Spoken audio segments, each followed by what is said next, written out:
नमस्कार दोस्तों, मैं आज आप लोगों को बताने वाला हूं कि बीपीएससी टीआरई 4 के लिए बता रहा हूं। ये प्रीवियस ईयर क्वेश्चन है टीआरई 1 का, हिंदी का प्रश्न है टीआरई 1 का। प्रीवियस ईयर ओरिजिनल प्रश्न का पीडीएफ है, इसको आप लोग देखेंगे सॉल्यूशन के साथ, व्याख्या के साथ आपको मैं सब कुछ बताऊंगा। तो इसमें देखिए, आपका साहित्य का प्रश्न 60 है और आपका व्याकरण 15 है और 5 नंबर का गद्यांश है। ये टीआरई 1 में यही पैटर्न था। ठीक, तो हम लोग इसको एक बार देख लेंगे पूरा बढ़िया से। ऐसे तो साहित्य का प्रश्न आपका कम पूछा जाता है, 15-20 ही पूछा जाता है, पर इसमें देखिए 60 प्रश्न हैं। ये टीआरई 1 में बस ऐसा हुआ था। अब हम लोग आगे इसमें देखते हैं सब कुछ कि क्या है, कैसे है। राजस्थानी भाषा का उद्भव अपभ्रंश के किस क्षेत्रीय रूप से हुआ है? तो इसका सही उत्तर क्या होगा दोस्तों? इसका सही उत्तर होगा ऑप्शन बी, सौरसेनी अपभ्रंश। इसमें प्रश्न बहुत ज़्यादा हैं तो हम लोग थोड़ा स्पीड में चलेंगे। सौरसेनी अब राजस्थानी भाषा का क्या होगा? सौरसेनी अपभ्रंश। अब 42 में चलते हैं। राजभाषा आयोग के प्रथम अध्यक्ष कौन थे? राजभाषा आयोग के प्रथम अध्यक्ष कौन थे? तो इसका सही उत्तर हो जाएगा बीजी खेर। जहाँ पे व्याख्या करना होगा वहाँ पे मैं स्वयं कर दूंगा, आप परेशान ना हो। अब देखिए, कौन सी बोली पश्चिमी हिंदी की नहीं है? तो कह रहा है नहीं है, कौन सी बोली नहीं है? तो इसका सही उत्तर हो जाएगा दोस्तों उपयुक्त में से कोई नहीं, माने सब है पश्चिमी हिंदी का ही है। ब्रज है, बांगरू है, कन्नौजी है, ब्रज बुंदेली, कन्नौजी, हरियाणवी और खड़ी बोली, ये सब है किसमें है? पश्चिमी हिंदी में है। तो कह रहा कौन नहीं है? तो माने ये तीनों है, इसका मतलब उपयुक्त में से कोई नहीं हो जाएगा। 43 के बाद 44 में चलते हैं। कौन सा क्षेत्र खड़ी बोली का नहीं है? तो इसका सही उत्तर क्या हो जाएगा? खड़ी बोली का क्षेत्र नहीं है। तो देखिए, ये बरेली जो है ये खड़ी बोली का क्षेत्र नहीं है। ये कैसे नहीं है वो मैं अब आपको बता रहा हूँ। सहारनपुर और मुरादाबाद, ये दोनों जगह पे, ये तीनों यूपी का क्षेत्र है। तो ये दो ऊपर का 2 जगह में तो खड़ी बोली बोला जाता है, पर बरेली में खड़ी बोली नहीं बोला जाता है। बरेली में ब्रज भाषा बोला जाता है। देखिए, ब से बरेली या ब से ब्रज, इस तरह से हम लोग ट्रिक याद कर लेंगे। ब से बरेली, ब से ब्रज। इसी का एक और है रायबरेली, तो आप लोग कंफ्यूज ना होंगे। रायबरेली में अवधी बोला जाता है। क्या, कौन भाषा? अवधी, याद रखिएगा। अब 44 के बाद हम लोग चलते हैं आगे 45 में। अवधी, अब देखिए यहाँ पे और विस्तार से आ गया है कि अवधी कहाँ की भाषा है। तो देखिए, अवधी कहाँ बोली जाती थी? इलाहाबाद में। बुंदेली कहाँ बोला जाता है? तो झांसी में। ब्रजभाषा मथुरा में। और छत्तीसगढ़ी कहाँ बोला जाता है? बिलासपुर में। तो इस तरह से हम लोग क्या कर लेंगे, याद कर लेंगे इसको। चलिए अब हम लोग आगे चलते हैं 46 नंबर में दोस्तों। हिंदी भाषा के विकास के लिए निर्देश दिया भारत के संविधान में किसमें दिया गया है? तो हिंदी भाषा का विकास, देखिए आपसे पूछा जाए, जब भाषा का विकास पूछे तो क्या हो जाएगा? ऑप्शन ए, अनुच्छेद 351। ठीक, और देखिए कहाँ से कहाँ तक भाषा के बारे में उल्लेख है? 343 से 351 तक, याद रखिएगा। तो हम लोग आगे चलते हैं। यहाँ पे विकास की बात हो रही थी तो 351 ही होगा। अब आगे, अब तक की जानकारी के अनुसार हिंदी भाषा में हिंदी साहित्य के इतिहास लेखन का सबसे पहला प्रयास किस विद्वान का है? यहाँ पे आप कंफ्यूज ना होंगे आप। तो देखिए यहाँ पे दिया हुआ है, कह रहा है हिंदी भाषा में, कौन भाषा में? हिंदी भाषा में हिंदी साहित्य के इतिहास लेखन का सबसे पहला प्रयास, मैंने हिंदी भाषा में किसने किया है? तो हिंदी भाषा में सबसे पहले किए थे शिव सिंह सेंगर ने 1883 में। किसने किया? शिव सिंह सेंगर ने 1883 में। पुस्तक का नाम क्या था? शिव सिंह सरोज। अब देखिए, एक है जॉर्ज ग्रियर्सन, ये modern vernacular literature of Hindustan नाम से लिखे थे, इंग्लिश भाषा का किताब है सबसे पहले, और ये 1888 में लिखे थे। और ये सबसे पहले काल अनुक्रम के आधार पर कवियों को बारे में लिखे थे, और 952 कवियों को इन्होंने सम्मिलित किया था अपने ग्रंथ में। और फिर रामचंद्र शुक्ल जो हैं, ये 1929 में लिखे थे हिंदी साहित्य का इतिहास नाम से। ठीक है, अब आगे हम लोग चलते हैं इसमें और आगे बात को करते हैं। 47 के बाद 48 है दोस्तों। चित्तवृत्तियों की परंपरा को परखते हुए साहित्य परंपरा के साथ सामंजस्य दिखाना ही साहित्य का इतिहास कहलाता है। देखिए कितना सरल प्रश्न है, ये किसने बोला है? रामचंद्र शुक्ल ने। ठीक, 48 के बाद 49 में, मिश्र बंधु द्वारा लिखित हिंदी नवरत्न में इनमें से किस कवि को स्थान नहीं मिला है? पूछा क्या जा रहा है? नहीं मिला, याद रखिएगा। हिंदी नवरत्न नाम से किताब लिखे थे, मिश्र बंधुओं ने लिखा था, तो 1910 में लिखा था उन्होंने। ठीक है, तो इस प्रश्न में हम लोग कंफ्यूज में ना होंगे। 1910 में हिंदी नवरत्न नामक किताब लिखा गया था, और इसमें 9 कवियों की चर्चा हुई थी, और वही नवरत्न नाम ही है तो 9 कवि, तो उसमें से मलिक मोहम्मद जायसी की चर्चा नहीं हुई थी। तो किनकी चर्चा हुई थी एक बार हम लोग व्याख्या के रूप में देख लें, क्योंकि फिर आगे आपसे पूछ सकता है इस तरह का प्रश्न। तो तुलसीदास, सूरदास तो यहाँ ही हैं, देव, बिहारी, भूषण, मतीराम, केशवदास, कबीर, चंद्रवरदाई, भारतेंदु हरिश्चंद्र, इन कवियों को नवरत्न में शामिल किया गया था, पर मलिक मोहम्मद जायसी को शामिल नहीं किया गया था। आप याद रखिएगा इसको। 49 के बाद हम लोग चलते हैं दोस्तों 50 की ओर। पंडित विश्वनाथ प्रसाद मिश्र ने उत्तर मध्यकाल को किस नाम से अभिहित किया? देखिए उत्तर मध्यकाल यहाँ पे आया। उत्तर मध्यकाल का अर्थ आप ये समझेंगे रीतिकाल। कौन काल? रीतिकाल। पूर्व मध्यकाल अगर बोले तो भक्ति काल, उत्तर मध्यकाल तो रीतिकाल। तो कह रहा पंडित विश्वनाथ प्रसाद मिश्र ने क्या बोला है उत्तर मध्यकाल को? रीतिकाल को। तो क्या इन्होंने बोला है? आप लोग बताएंगे जल्दी से, इसका सही उत्तर क्या होगा? तो श्रृंगार काल हो जाएगा। क्या हो जाएगा? श्रृंगार काल। रीतिकाल किसने बोला है? आप बताएंगे। रीतिकाल भी तो किसी ने बोला होगा। रीतिकाल आचार्य रामचंद्र शुक्ल ने बोला है और ग्रियर्सन जी ने बोला है। ये दोनों क्या बोले हैं? रीतिकाल। और अब एक चीज़ और, शुक्ल जी रीति काल के प्रवर्तक किसको मानते हैं? चिंतामणि को मानते हैं। याद रखिएगा, ये सब प्रश्न पूछा जाता है, इसलिए मैं व्याख्या कर रहा हूँ। फिर यहाँ पे देखिए कलाकाल। कलाकाल को किसने बोला है? कलाकाल किसने बोला है? डॉक्टर रमाशंकर शुक्ल रसाल और भागीरथ मिश्र, ये दोनों मिल करके बोले थे कलाकाल। तो ये सब पूछता है, देखिए आपके एग्जाम में पूछ सकता है, आप पूछ ही रहा है। तो आप अगर इसका PDF चाहते हैं तो आप वीडियो के बाद हमारे टेलीग्राम चैनल से आप जुड़ सकते हैं दोस्तों। टेलीग्राम चैनल का लिंक डिस्क्रिप्शन में दिया हुआ है। भारतीय पत्रकारिता का पितामह किसे माना जाता है? तो इसका सही उत्तर क्या होगा? James Hickey. क्या हो जाएगा? James Hickey. याद रखिएगा, ये आपके एग्जाम में रिपीट कर सकता है प्रश्न TRE 4 में। तो भारतीय पत्रकारिता का पितामह, इनको कुछ बच्चों को लग रहा होगा, विद्यार्थियों को, बच्चों नहीं, गलती से कर रहे हैं। गणेश शंकर विद्यार्थी जो हैं, ये भी लग रहा होगा। तो ये नहीं, ये प्रताप पत्रिका का प्रकाशन ये निकालते थे, प्रताप पत्रिका का संपादक थे, ठीक, जो 1913 में कानपुर से निकाले थे। अब देखिए, मदन मोहन मालवीय अभ्युदय नामक पत्रिका बनारस से निकालते थे। तो इस तरह से मैंने बता दिया यहाँ पे। अब 51 के बाद 52 में चलते हैं। तात्पर्य यह है कि छायावाद जिस आकांक्षा का परिणाम था, उसका लक्ष्य केवल अभिव्यंजना की रोचक प्रणाली का विकास था। छायावाद के संबंध में ये विचार किनका है? तो इसका ये विचार किनका है, जल्दी आप लोग बताएंगे। देख रहे हैं क्वेश्चन का लेवल कहाँ जा रहा है? रामचंद्र शुक्ल जी का विचार है। तो लेवल है भाई, इस क्वेश्चन में दम है। TRE 1 का जो ये प्रश्न पूछा गया, बहुत लेवल का प्रश्न है। तो लग रहा है जैसे नेट JRF का लेवल का प्रश्न है। कुछ प्रश्न इजी हैं, पर कुछ बहुत कठिन भी हैं। तो इनमें से किस, तो आपको भी तैयारी एकदम हाई लेवल पे करनी होगी। इनमें से किस जैन कवि को अपभ्रंश का वाल्मीकि कहा जाता है? बताइए दोस्तों, इसका सही उत्तर क्या होगा? अपभ्रंश का वाल्मीकि किनको कहा जाता है? तो अपभ्रंश का वाल्मीकि किनको कहा जाता है? जल्दी बताएंगे आप। तो 53 का क्या हो जाएगा? जल्दी बताइए। तो 53 का 20 स्वयंभू हो जाएगा। अपभ्रंश का वाल्मीकि कौन हो जाएंगे? स्वयंभू। तो अपभ्रंश का वाल्मीकि या अपभ्रंश का व्यास भी इन्हीं को कहा जाता है। अब आगे चलते हैं। 54 विशिष्टाद्वैतवाद। यहाँ पे हम लोग ध्यान देंगे, दार्शनिक मत और प्रवर्तक आचार्य कौन कौन है, तो हम लोग इसको याद रखेंगे दोस्तों। विशिष्टाद्वैतवाद में हो जाएंगे रामानुजाचार्य। देखिए क्यों रामानुजाचार्य, याद करने का ट्रिक बता दे रहे हैं। विशिष्ट हैं, विशिष्ट माने स्पेशल, कौन है? राम जी, माने रामानुजाचार्य। इस तरह से हम लोग याद कर लेंगे। शुद्धाद्वैतवाद के कौन है? बल्लभाचार्य। यही बल्लभाचार्य सूरदास के गुरु हैं, याद रखिएगा, सूरदास के गुरु बल्लभाचार्य। अद्वैतवाद के प्रवर्तक कौन है? शंकराचार्य। अद्वैतवाद के निम्बार्काचार्य। तो द्वैतवाद को निम्बार्काचार्य कैसे याद कर लेंगे हम लोग? निम्बार्काचार्य माने ऐसे करके शॉर्ट में याद कर लीजिए, ट्रिक बना करके। नींबू, यहाँ लग रहा है नींबू जैसा, तो नींबू को हम लोग 2-2 बार करके उसको क्या करते हैं? उसको दबा करके उसका रस निकालते हैं। तो इस तरह से हम लोग याद करेंगे। द्वैतवाद को निम्बार्काचार्य माने नींबू का चार, और अद्वैतवाद को शंकराचार्य, शुद्धाद्वैतवाद को बल्लभाचार्य, विशिष्टाद्वैत माने विशिष्ट कौन है? राम जी हैं। तो इस तरह से हम लोग याद करेंगे, ट्रिक बना करके, नहीं तो ऐसे आपको बहुत रटना पड़ेगा, भूल जाएंगे। अब चलिए अब आगे चलते हैं दोस्तों। अब आगे है प्रश्न, प्रगतिवाद केवल साम्यवादी मार्ग को ही अपनाने के लिए विवश है, जबकि प्रगतिशील किसी भी वाद विशेष से आबद्ध नहीं होता है। यह विचार किस विद्वान का है? बताएंगे इसका सही उत्तर क्या होगा?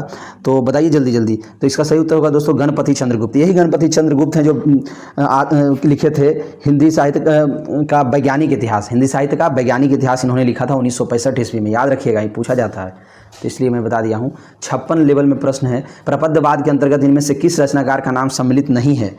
मैंने प्रपद्यवाद को ही नकेनवाद बोला जाता है। नकेनवाद हमारे बिहार के 3 कवियों के से बना है। तो बताइए इसमें कौन कौन कह रहा है नहीं है? यहाँ पे क्वेश्चन ध्यान दीजिएगा, कह रहा है नहीं है। तो देखिए केसरी कुमार तो हैं और नलिन बिलोचन शर्मा भी हैं। तो नहीं कौन है? तो नंद किशोर आचार्य नहीं है। तो अब इसका सही उत्तर क्या हो जाएगा दोस्तों? इसका सही उत्तर क्या हो जाएगा? नंद किशोर आचार्य। क्वेश्चन के अकॉर्डिंग चलेंगे ना, तो नंद किशोर आचार्य हो जाएंगे। तो इनके जगह पे कौन है? 3 है, तो 2 तो यहाँ पे दिया हुआ, एक और कौन है? नरेश हैं। एक और का क्या नाम है? नरेश। शमशेर मूड्स के कवि हैं, किसी विजन के नहीं। यह कथन किस विद्वान का है? तो इसका सही उत्तर क्या हो जाएगा दोस्तों? मलयज। क्या हो जाएगा? मलयज ने ये बात बोला था। अब 58 में चलते हैं। इनमें से कौन छायावादी कवि अपने रचना काल के अंतिम दौर में प्रगतिवाद के भौतिक दर्शन के साथ साथ अरविंद दर्शन से भी प्रभावित हुआ है? तो देखिए अरविंद दर्शन किनके लिए बोला? ये अरविंद दर्शन के शरण में कौन गए थे? सुमित्रानंदन पंत। कौन गए थे? सुमित्रानंदन पंत। और यहीं से प्रभावित होकर के इन्होंने स्वर्ण किरण, स्वर्ण धूलि नाम और लोकायतन, इस तरह की कविताओं मतलब रचनाओं को इन्होंने लिखा था। याद रखिएगा, ठीक है, सुमित्रानंदन पंत होगा इसका सही उत्तर। 58 के बाद 59 में, भूली कहत नवरस सुकवि सकल मूल सिंगार। यह विचार रीतिकाल के किस आचार्य का है? बताइए जल्दी, इसमें क्या इसका सही उत्तर क्या होगा? जल्दी बताएंगे दोस्तों। तो इसका सही उत्तर हो जाएगा, इसका सही उत्तर होगा देव।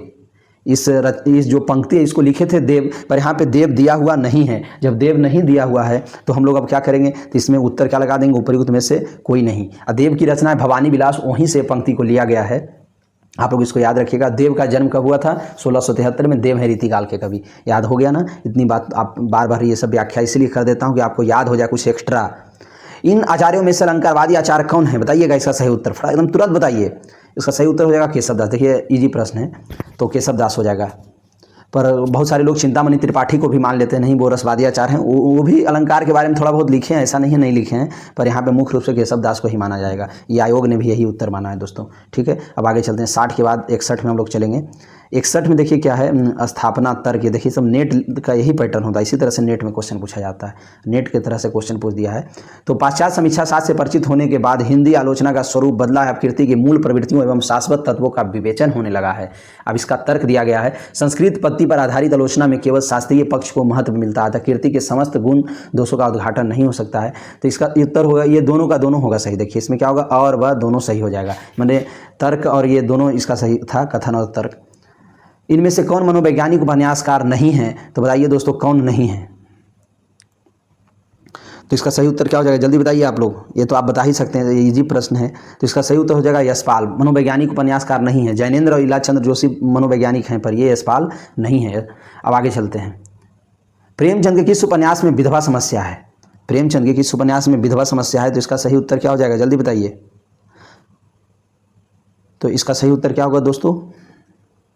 तो इसका सही उत्तर हो जाएगा उपर्युक्त में से कोई नहीं। यहाँ पे कोई किसी में भी विधवा समस्या के बारे में नहीं लिखी है प्रेमचंद। ठीक है, अब आगे चलते हैं 54 नंबर प्रश्न, 64 नंबर प्रश्न में।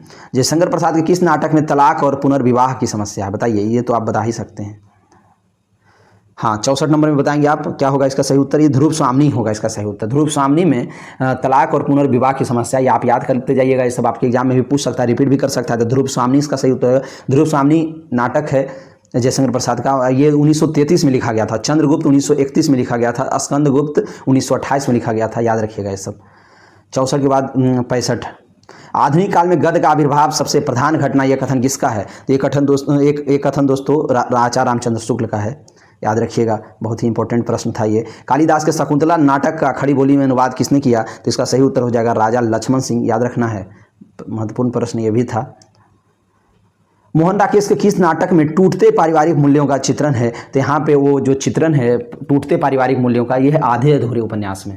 तो आधे अधूरे तो यहाँ पे लिखा हुआ नहीं है दोस्तों, तो हम लोग क्या करेंगे, इसका सही उत्तर हो जाएगा उपर्युक्त में से कोई नहीं। तो यहाँ पे थोड़ा सा इन लोगों के बारे में भी देख लेते हैं। लहरों के राजहंस 1963 में लिखा गया था। आषाढ़ का एक दिन 1958 में लिखा गया था। पैर तले की जमीन, ये मोहन राकेश का अधूरा है, ये अधूरा रचना है, पैरों तले की जमीन। तो इस तरह से हम लोग याद रखेंगे इन चीज़ों को। 67 के बाद 68। कौमुदी महोत्सव एकांकी किस सम्राट के काल को चित्रित करती है? बताइए जल्दी से। तो इसका देखिए सही उत्तर हो जाएगा सम्राट चंद्रगुप्त। क्या हो जाएगा दोस्तों? सम्राट चंद्रगुप्त। अब आगे चलते हैं। 69 में है, इनमें से कौन प्रगतिवादी परंपरा का कहानीकार नहीं है? प्रगतिवादी का नहीं है, तो इसका सही उत्तर क्या हो जाएगा? उत्तर में इलाचंद्र जोशी मनोवैज्ञानिक है। इलाचंद्र जोशी और जैनेन्द्र क्या है? मनोवैज्ञानिक हैं। और यशपाल रांगे राघव दोनों क्या हैं? प्रगतिवादी। याद रखिएगा ये सब चीज़ों को, आपके एग्जाम में रिपीट कर सकता है ये सब प्रश्न, इसलिए तो करवा रहा हूँ PY की। और देख रहे हैं लेवल क्या पूछ रहा है, एकदम नेट JRF का लेवल में है। ये ओरिजिनल TGT PGT का प्रश्न है, सही मैं आप कहता हूँ। तो ऐसे तो BPSC का बहुत ईजी प्रश्न पूछता है, TGT PGT में भी हिंदी, पर ये लेवल है इसमें। ये TRE-1 का प्रश्न है। 70 में बताएंगे दोस्तों, इस जिंदगी और गुलाब के फूल ये किसका कहानी संकलन है? तो इसका सही उत्तर हो जाएगा ऑप्शन उपर्युक्त में से कोई नहीं, मतलब इसमें से कोई नहीं। अब आगे चलते हैं 70 के बाद 71 में। प्रताप नारायण मिश्र और बालकृष्ण भट्ट ने हिंदी गद्य साहित्य में वही काम किया जो अंग्रेजी में एडिसन और स्टील ने किया। यह विचार किसका है? बताएंगे आप जल्दी से। इसका सही उत्तर हो जाएगा ऑप्शन बी, रामचंद्र शुक्ल ने ये बात बोला है। तो रामचंद्र शुक्ल का जो भी लाइन आएगा उनके बारे में बहुत इंपॉर्टेंट होगा आपके एग्जाम के लिए, तो इसलिए उसको आप ध्यान दीजिएगा। इस बार हिंदी का प्रश्न आपका हार्ड होने वाला है, क्योंकि बोला जा रहा है जैसा कि निर्वैयक्तिकता का सिद्धांत किसका है? तो TS इलियट ने दिया था निर्वैयक्तिकता का सिद्धांत। अब आगे हम लोग चलते हैं। साहित्य का उद्देश्य विरेचन किसने माना है? तो अरस्तु जी ने माना है, अरस्तु ने। ठीक, अरस्तु ने माना है। अब चलिए आगे। भरत मुनि के रस सूत्र की अनुमितिवाद की आश्रित व्याख्या किस आचार्य की है? तो इसमें बताएंगे आप लोग क्या होगा इसका सही उत्तर। तो इसका सही उत्तर होगा दोस्तों उपर्युक्त इनमें से कोई नहीं, इनमें से कोई नहीं। तो इसका उत्तर होगा क्या? शंकुक होगा। इसका सही उत्तर क्या होगा? शंकुक। अनुमितिवाद पर आश्रित व्याख्या का चर्चा कौन किए थे? शंकुक ने किया था। संस्कृत के किस आचार्य ने विशेषो गुणात्मा सूत्र के आधार पर रीति और गुण में अभेद माना है? तो ये किसने माना है? तो ये वामन, जो एक वामन कवि हैं, बामन एक हैं, उन्होंने ही इसको माना है। ठीक है, तो यहाँ पे सही उत्तर क्या हो जाएगा इसका 75 का क्या हो जाना चाहिए, उपयुक्त में से इनमें से कोई नहीं। ठीक, अब चलते हैं 76 में हम लोग।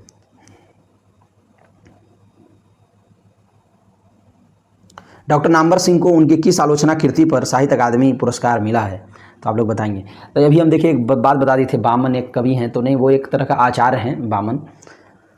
हाँ, तो डॉक्टर नामवर सिंह को उनकी किस आलोचना कृति पर साहित्य अकादमी पुरस्कार मिला है, बताएंगे आप लोग जल्दी से। 76 का क्या हो जाएगा, सी, कविता के नए प्रतिमान पे, कविता के नए प्रतिमान पे इनको मिला था साहित्य अकादमी पुरस्कार। और देखिए यहाँ पे इनकी ये छायावाद, इतिहास और आलोचना इन्हीं की रचना है। छायावाद 1955 में लिखा गया था, इतिहास और आलोचना 1957 में लिखा गया था, कविता के नए प्रतिमान 1968 में लिखा गया था। ये जो कविता के नए प्रतिमान है, ये गजानन माधव मुक्ति बोध की एक रचना है, अंधेरे में, बहुत लंबी कविता है, उसी का इन्होंने आलोचना किया था इस किताब में, कविता के नए प्रतिमान में। इसी पर इनको क्या मिला था, साहित्य अकादमी पुरस्कार मिला था। ठीक है, नामवर सिंह का जन्म 1926 ईस्वी में हुआ था और निधन हुआ है 2019 में। अब चलती है हम लोग आगे बात करते हैं। 77 में भरत मुनि, हाँ, तो इसमें हम लोग देखेंगे, डायरेक्ट मिला लेते हैं। भरत मुनि है रस संप्रदाय में, आनंदवर्धन ध्वनि में है, कुंतक किसमें हो जाएगा, वक्रोक्ति में, वामन रीति में। इस तरह से याद हम लोग कर लेंगे।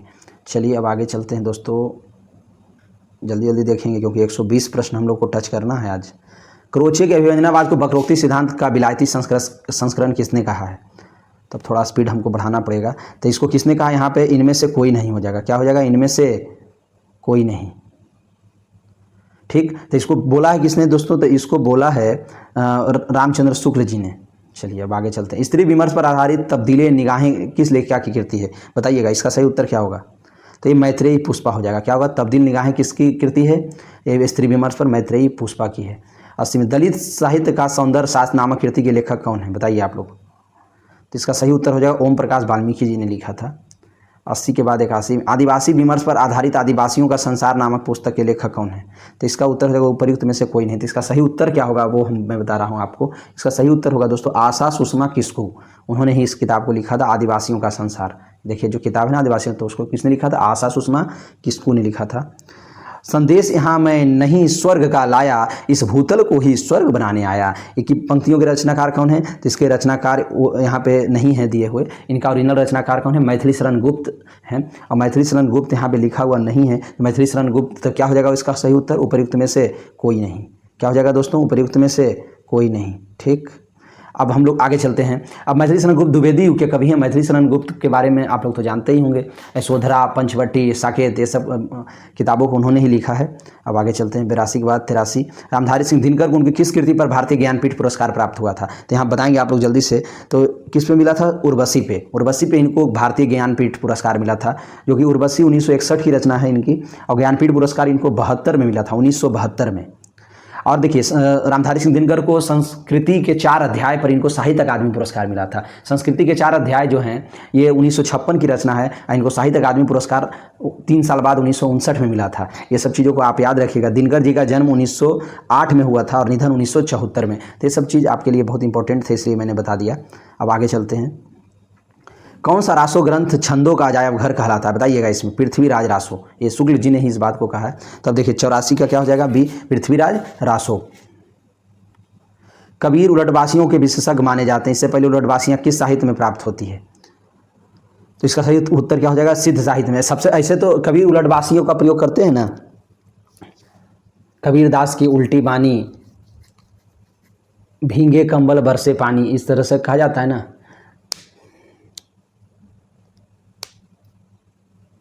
तो यहाँ पे हम लोग ध्यान देंगे सिद्ध साहित्य में इसके पहले उलटवासी का प्रयोग होता था। तो 85 के बाद देखिए यहाँ पे 86 मैथिली शरण गुप्त को राष्ट्र कवि की उपाधि किसने दी, तो राष्ट्र कवि की उपाधि महात्मा गांधी ने दिया था। देखिए आप याद रखिएगा, बहुत इंपॉर्टेंट प्रश्न आपके लिए। 87 में निम्नलिखित कृतियों में उनके रचनाकार के साथ सम्मिलित करना है। तो यहाँ पे देखिए ध्यान देना हम लोग को, कृति अकाल और उसके बाद, ये किसने लिखा है, अकाल और उसके बाद। अकाल और उसके बाद लिखा है दोस्तों हमारे नागा अर्जुन की रचना है ये। कलगी बाजरे, ये अज्ञेय जी की रचना है। गीत फरोश, भवानी प्रसाद मिश्र। भ्रम राक्षस, इधर से चलते हैं, मुक्तिबोध। भ्रम राक्षस किसने लिखा है, मुक्तिबोध। याद रखिएगा ये सब तो एकदम जरूर पूछेगा आपके एग्जाम में। एक आदमी रोटी बेलता है, एक आदमी रोटी खाता है, एक तीसरा आदमी भी है जो न रोटी बेलता है न रोटी खाता है।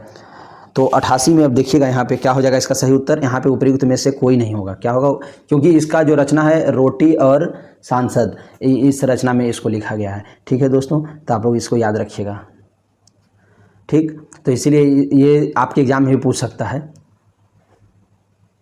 ये धूमिल की रचना है, धूमिल की कविता से लिया गया है। चलिए, और यहाँ अब आगे समझते हैं 88 के बाद 89 में। कमलेश्वर द्वारा रचित कहानी नहीं है। कौन सी कहानी नहीं है कमलेश्वर के द्वारा रचित, तो आप लोग बताएंगे जल्दी जल्दी। तो देखिए, एक और जिंदगी जो है कमलेश्वर के द्वारा नहीं है, ये मोहन राकेश के द्वारा है। राजा निर्वंशिया और मांस कदरिया, ये दोनों कमलेश्वर द्वारा रचित कहानी है। चंद्रगुप्त नाटक में दृश्यों की कुल संख्या, एकदम नेट का प्रश्न है ये। तो चंद्रगुप्त, देखिए चंद्रगुप्त से क्या हो रहा है, 4 जैसा लग रहा है। चंद्रगुप्त में 6 लगल है, 6 से 4 ऐसे हम लोग दिमाग में रखते हैं, तो उसी से क्या हो जाएगा, 4 याद रख लेंगे हम लोग, 44। ठीक है, दृश्यों की कुल संख्या कितनी है, 44 है, याद रखिएगा इसको। हम लोग इसी तरह से याद करेंगे। चंद्रगुप्त में देखिए 6 लगा हुआ है, तो 6 है तो 44 बना देते हैं, 6 से 44 बना दिए। तो इस तरह से हम लोग याद करते हैं, तो कितना रटते रहेंगे। शेखर एक जीवनी उपन्यास के नायक के चरित्र की प्रमुख विशेषता क्या है, तो यहाँ पे देखिए विशेषता नहीं दिया हुआ है। विनम्रता, भावुकता, उदारता, ये सब नहीं होगा, उपयुक्त में से कोई नहीं हो जाएगा यहाँ पे। जिसकी ओरिजिनल, हाँ, महामाया हजारी प्रसाद द्विवेदी के किस उपन्यास की पात्र है, महामाया, तो इसमें बताएंगे आप लोग। तो महामाया किसमें हो जाएगा दोस्तों, बाणभट्ट की आत्मकथा में। बाणभट्ट की आत्मकथा 1946 में लिखा गया था, और उसके बाद हमारा पुनर्नवा जो है 1973 में लिखा गया है, और अनाम दास का पोथा 1976 में लिखा गया है। और इनका एक और रचना है चारू चंद्र का लेख, वो 1963 में लिखा गया है। तो ये सब आप याद रखिएगा। गैंग्रीन कहानी के लेखक कौन है, गैंग्रीन को ही एक और नाम इसका है रोज। शुरू में गैंग्रीन था, बाद में इसको किसने लिखा है, तो अज्ञेय जी ने लिखा है। किसने लिखा है, तो अज्ञेय जी ने, सच्चिदानंद हीरानंद बादशायन अज्ञेय जी ने इसको लिखा है। तो इसका उत्तर यहाँ पे नहीं दिया है, तो क्या करेंगे, उपयुक्त में से कोई नहीं। तो इसको शुरू में पहले गैंग्रीन नाम से लिखते थे, बाद में इसको रोज नाम से लिखने लगे थे, रोज। ठीक है, 93 के बाद दोस्तों हम लोग 94 में चलेंगे। बहुत कम कहानी लिखकर भी सर्वाधिक लोकप्रियता प्राप्त कहानीकार इनमें से कौन है, तो कौन हो जाएंगे, गुलेरी जी, चंद्रधर शर्मा गुलेरी। तो उसने कहा था, देखिए 1915 में लिखा गया, इनका एक बहुत ही प्रसिद्ध कहानी है, बहुत ही लोकप्रिय कहानी हुआ है। तो चंद्रधर शर्मा गुलेरी हो जाएगा, याद रखिए, आपके एग्जाम में आ सकता है। PDF पाने के लिए इसका टेलीग्राम चैनल पे चले जाइए, PDF मिल जाएगा, घबराना नहीं है। 95 में प्रजातंत्र और लोकतंत्र के नाम पर हमारे चारों ओर फलने फूलने वाली राजनीतिक संस्कृति के प्रतिनिधि पात्र वैद्य जी किस कहानी के सृष्टि हैं, उपन्यास की सृष्टि है, इसमें नहीं दिया है, तो उपयुक्त में से कोई नहीं। इसका सही उत्तर क्या हो जाएगा, मैंने सही उत्तर मैंने ये जो है वैद्य जी जो हैं, ये वैद्य जी श्रीलाल शुक्ल के एक उपन्यास है, उपन्यास का नाम है राग दरबारी, उसी के पात्र हैं वैद्य जी, याद रखिएगा। अमृतलाल नागर का कौन सा उपन्यास महाकवि सूरदास पर आधारित है, तो देखिए इसका सही उत्तर हो जाएगा ऑप्शन बी, खंजन नयन, जो 1981 में लिखा गया था। अमृत और विष दोस्तों 1966 में लिखा गया है। बूंद और समुद्र लिखा गया है 1956 में। खंजन नयन सूरदास के जीवन पर आधारित है। यहीं पे एक और बात याद रखिए, मानस का हंस इनकी एक रचना है जो 1972 में लिखा गया था, वो तुलसीदास पर आधारित है, तुलसीदास के जीवन पर आधारित है। अमृतलाल नागर का जन्म 1916 ईस्वी में हुआ था और निधन 1960 में। ये सब सारा बात देखिए हम बता दिया अमृतलाल नागर के बारे में, इंपॉर्टेंट है इसलिए बता दिया। जिसे संसार दुख कहता है वही कवि के लिए सुख है, देखिए अब वही कवि के लिए सुख है। धन और ऐश्वर्य, रूप और बल, विद्या और बुद्धि, ये विभूतियाँ चाहे संसार को कितना ही मोहित कर लें, कवि के लिए यहाँ जरा भी आकर्षण नहीं है। यह कथन गोदान के किस पात्र का है, गोदान नहीं पढ़े हैं तो पढ़ना चाहिए हिंदी विद्यार्थी को। तो गोदान के किस पात्र का है, तो ये मेहता जी इस बात को बोलते हैं। किसने बोला इस बात को, इस पंक्ति को किसने बोला है, तो मेहता जी हैं। मेहता मालती आपस में समझिए एक तरह से कि प्रेमी हैं, प्रेमी प्रेमिका हैं। शादी को लेकर के इन दोनों में बहुत ज़्यादा तर्क वितर्क होते रहता है। तो अब देखिए आगे चलते हैं, तो इसका सही उत्तर क्या हो जाएगा, मेहता जी हो जाएगा। गोदान का है ये लाइन। गोदान को किसने लिखा, प्रेमचंद जी ने, 1936 में की रचना है। देवसेना जयशंकर प्रसाद के किस नाटक की पात्र है, देवसेना, बताइए दोस्तों आप लोग, देवसेना जयशंकर प्रसाद के किस नाटक की पात्र है, तो इसका सही उत्तर क्या हो जाएगा, जल्दी बताएंगे आप लोग, ये बहुत ही आसान प्रश्न है। तो देवसेना स्कंदगुप्त 1928 में लिखा गया था, स्कंदगुप्त। ध्रुव स्वामी 1933 में, अजातशत्रु 1922 में। तो ये सब चीज़ों को आप याद रखिएगा। लघु मानव की महत्ता को किसने प्रतिपादित किया, तो इसका सही उत्तर हो जाएगा दोस्तों, लघु मानव की महत्ता को किसने प्रतिपादित किया, तो विजयदेव नारायण शाही ने, याद रखिएगा। अब 100 में चलते हैं, 100 नंबर क्वेश्चन में।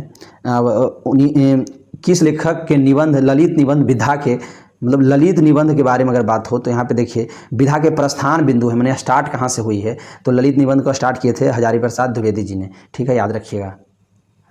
100 के बाद हम लोग चलते हैं आगे। तो देखिए 101 से 105 तक आपका ये गद्यांश है, तो गद्यांश यहाँ पे देखना उचित नहीं होगा हमारे लिए। तो ये 5 प्रश्न है, देखिए मात्र आपका गद्यांश का, देख रहे हैं ना अपनी आंखों से।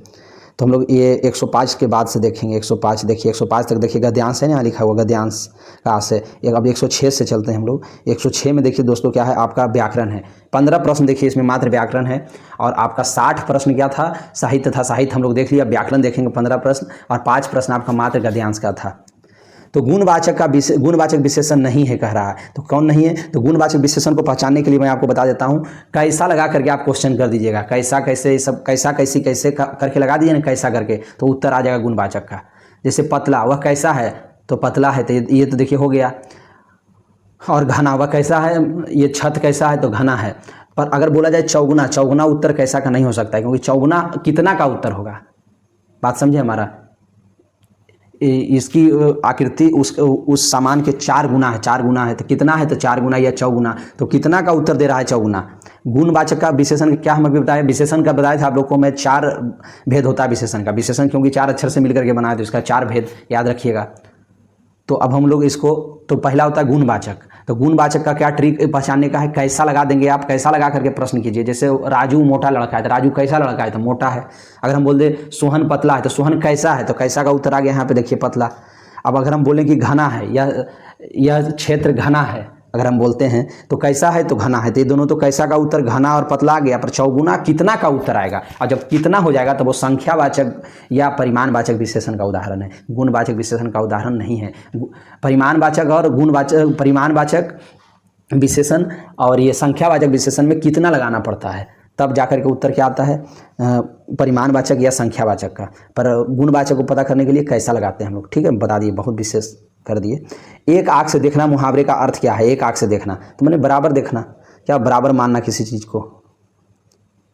चलिए 107 के बाद 108, किस शब्द में दीर्घ स्वर संधि नहीं है, तो यहाँ देखिए महोत्सव में गुण संधि है। कौन संधि, महोत्सव में। आप लोगों को मैं बताया था ऊपर में जब एक फूल रहे, तो ए ओ अर, ये ए ओ अर अगर रहे कहीं लगा हुआ, तो क्या हो जाएगा, गुण संधि में हो जाएगा। तो यहाँ पे देखिए, याद रखिएगा। 108 के बाद हम लोग चलते हैं दोस्तों 109 में, मैंने रमेश को मारा था, इसमें क्या हो जाएगा, इसमें पूर्ण भूतकाल हो जाएगा। मारा था मैंने काम कंप्लीट हुआ है, तो ये पूर्ण भूतकाल हो जाएगा। 110 में मनोज पुस्तक पढ़ता है, इसमें बाच बताइए, बाच आपको देखिए अच्छे से पढ़ना है। तो मनोज पुस्तक पढ़ता है, तो ये कर्तरी-बाच हो जाएगा। समझ गए दोस्तों, ये क्या हो जाएगा, कर्तरी-बाच। द्वंद्व समास का उदाहरण, अब यहाँ पे क्या होगा, द्वंद्व समास का उदाहरण आप बताएंगे, इसका सही उत्तर हो जाएगा भूखा प्यासा। बताया ना, द्वंद्व समास में ज़्यादातर में क्या होता है, योजक चिन्ह लगा रहता है, कहीं कहीं पे नहीं भी रहता है। तो ऐसे देखिए यहाँ भूखा प्यासा, माने एक दूसरे का उल्टा टाइप का दिखने में लगे ना, तो वहाँ पे हो जाएगा द्वंद्व समास। देखिए भूखा प्यासा, रात दिन, माता पिता, लोटा थारी, तो इस तरह का चीज़ें हो जाएगा द्वंद्व समास में। 11 के बाद हम लोग चलते हैं 12 में। शुद्ध वर्तनी क्या है बताइए, इसका शुद्ध वर्तनी मतलब सही शब्द क्या होगा, इसमें पैतृक हो जाएगा, श्राप और साम्राज्य नहीं होगा, तो पैतृक हो जाएगा। अब आगे चलते हैं, चट मंगनी पट ब्याह, माने किसी काम को क्या करना, बताइए इसमें जल्दी से। तो 113 का हो जाएगा दोस्तों, सी तत्काल कार्य होना, मतलब तुरंत कोई काम हो जाता है, तो उसको क्या बोलते हैं, चट मंगनी पट ब्याह। इन्हें सोच लीजिएगा शीघ्र विवाह होना। अनल और अनिल श्रुति संभिनातक शब्दों के अर्थ बताइए। अनल मने होता है दोस्तों आग, ने कहता क्षिति जल पावक गगन समीरा, तो यहाँ पावक, पावक का अर्थ भी क्या होता है, आग होता है। अनल का अर्थ का भी क्या होता है, आग, आग से बना अग्नि। अनिल का अर्थ होता है वायु, अनिल का अर्थ क्या होता है, वायु। तो याद रखिएगा ऑप्शन ए सही हो जाएगा।